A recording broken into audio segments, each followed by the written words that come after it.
হুৰাই দে জনাদেশটো কি শব্দ অশোক সিংগাল বনিয়াৰ জনাদেশ আছে জনাদেশ কাৰ আছে জনাদেশ সেইসকলৰ আছে যোনে অসমৰ ফৰেষ্টত 46 লাখ বিঘা মাটি দখল কৰি আছে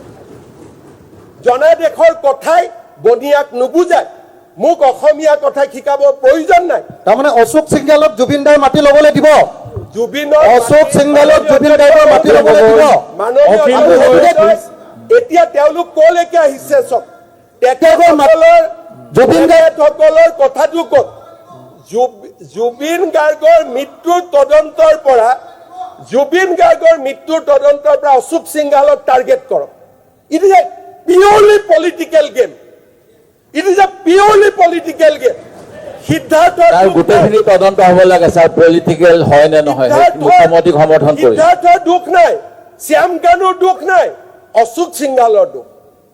তাৰমানে ইউ আৰ প্লেইং পলিটিক্স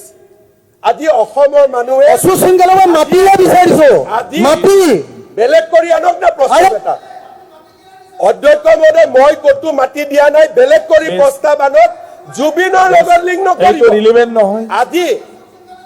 অধ্যক্ষ মহোদয় ৰিলিভেন্ট নহয় জুবিনৰ স্মৃতিৰ কাৰণে যেতিয়া মই মাটিডোখৰ দিছিলো কি কৈছিল এখন শ্মশান এখন অমুক তাত মুখ্যমন্ত্ৰীয়ে কিয় মাটি দিব